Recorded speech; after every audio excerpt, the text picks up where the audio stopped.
Welcome back to this week's episode of Cooking with Connie.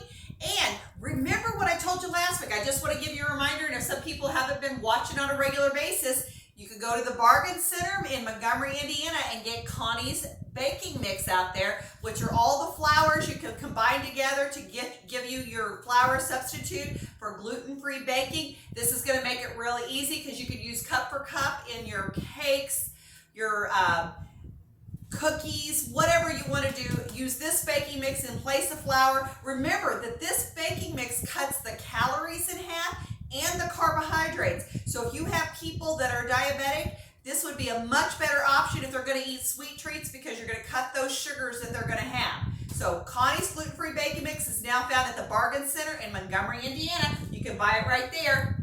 All right, so this week we're going to do a dessert, because that was another thing that people wanted. They wanted some desserts that were healthier, that were low in sugar, and that were, this is a pretty easy dessert to throw together. So these are going to be chocolate chip cheese bars, and just so that you can kind of learn to, change things up a little bit, what I did with this recipe is the first time I did it, I just did plain vanilla, but then the last time I did it, I went ahead and added some peanut butter to it. So you know what? You can make it your own by just changing up a few ingredients in it. So we're going to do the peanut butter version today. Now, I'm actually going to make an 8x8 pan because I've already got an 8x8 pan in the refrigerator to show you when we finish this, because I didn't want to make up like tons of these cheesecake bars, although I'm sure I could probably find people that would eat them. So we're going to make a half batch, but the recipe that you're going to find in the comment section is going to be for a 9x13 pan. So what I've done first is I've used our Simple Mills, the chocolate cashew cream cookies, and I have blended those in the food processor with 3 tablespoons of butter. Remember, this is a half batch, so if I was going to do the full batch, I'd use 2 boxes of cookie and 6 tablespoons of butter. I've already greased my 8x8 pan here, and then we're going to put the crumbs in here so that we can press that into a crust. So this makes a really delicious crust too. So we're going to put that in this pan. Then what we're going to do is start mixing up the filling for it. And we're going to bake this for 10 minutes while we're mixing the filling, so that we're kind of multitasking here. And that way it's going to save us some time. So we're just going to kind of push that down into that pan. And if you're just looking for a good snack cookie, this one is a good one. And remember the Simple Mills brand, that they use really simple ingredients. They're going to be gluten-free. They're going to be paleo-friendly. If they use sugar, they're going to use the coconut sugar, which is a lot easier for your diabetics. Doesn't spike those sugar levels. So I highly recommend that Simple Mills brand. And I use it for a lot of my cooking needs. And like I said, I like their cookies to use for crust and things like that for my cheesecakes. So we're going to pop that in the oven for 10 minutes. We've got that pressed into the pan while we mix up the batter, okay? So we're going to use 3, if you're doing the 9x13, you're going to do 3 8-ounce packages of cream cheese. Again, I'm doing a half batch, so I'm going to use a package and a half. Start whipping that up. Remember, this mixer's a little different than mine at home, so it takes me a little bit of figuring it out. And if you set your cream cheese out and get it at room temperature before you mix it, it sure does make it a lot easier to mix it up. All right, so we've got that in there. We're going to use 1/4 of a cup of the Monk Sweet. And remember, this is my favorite sugar alternative. So it has monk fruit and stevia both blended in there. It's a little sweeter than traditional sugar, so that's where usually when I'm baking with it, I'll use about half of what a traditional recipe calls for. And so that's what I've done. Used a half a cup of it. We're going to put 2 eggs in there.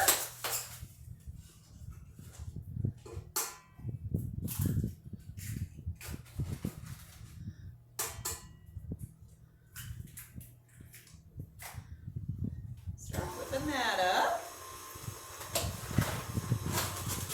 We're going to use a teaspoon of vanilla. Remember what I tell you about vanilla. Make sure you got pure vanilla extract.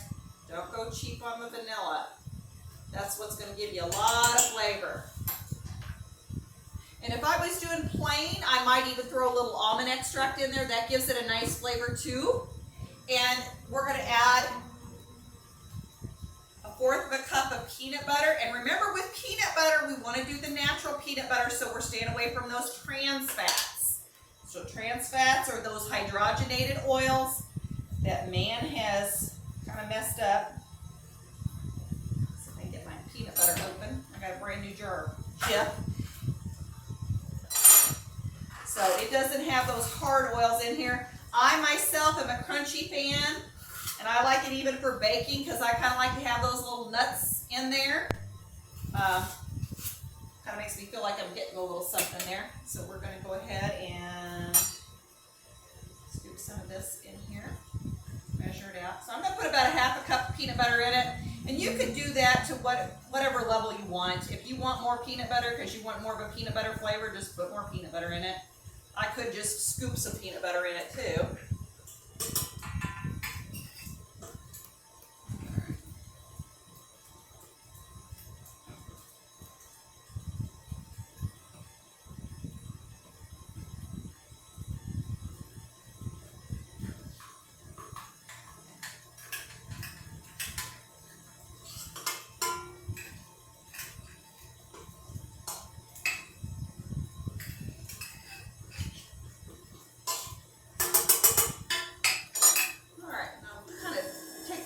A notch there to get that all mixed together.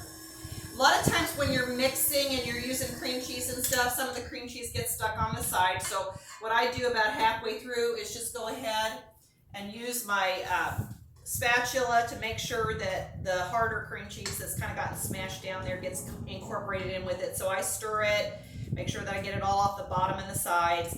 That way you get a nice smooth mixture with this. Otherwise, you'll end up with like cream cheese lumps and not really getting the full benefit of all your cream cheese, which is the good part of cheesecake. All right, let's put this down and whip just a little bit longer. And then we're going back to adding some of the sugar-free chocolate chips in there. And remember, my favorite brand is Chalk Zero. You can also get some other sugar-free brands at Walmart, but you can order Chalk Zero online at their website, or they do carry them on Amazon, so they're usually available there too. All right, so I'm going to go ahead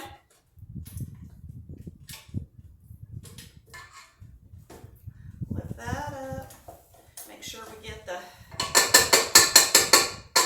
all that batter so we can get that into that mixture. And I'm going to use our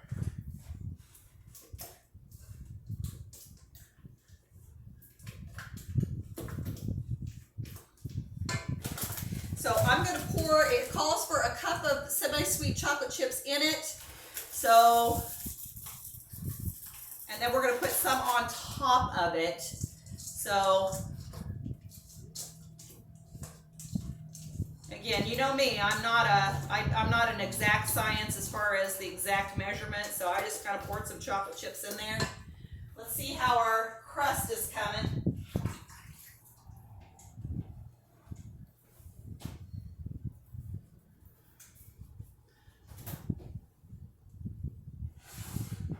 Okay, so we're going to bring the crust out. Remember, we baked that for about 10 minutes. And what we're going to do is just pour this over the top of it. Look how good that looks. Barb's over here thinking, I'm going to lick that beater. Or that bowl. Now the trick when you do these cheesecake bars is you're going to have to make these up in advance because they really do need to set up in the refrigerator at least overnight to really be the good consistency that you want them at. I made the original batch on Sunday. This is Tuesday, so mine have been setting up for a couple of days. And so those are the ones we're going to slice into while we bake these. So Barb's going to get some cheesecake bars left at her house today for her and her family to have probably tomorrow night for dinner, for their dessert.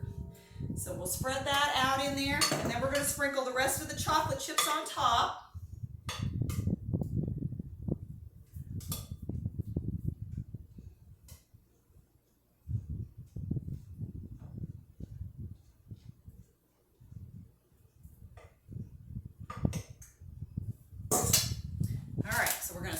these chocolate chips that we have left on the top of, whoops, I'm a little uneven, but we'll try to.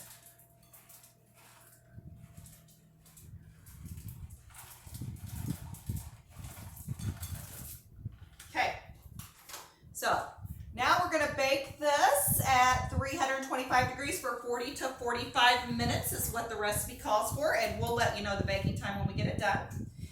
So you can kind of see what that's going to look like before we put it in. And then we're going to put that in the oven and get it all baked up for you.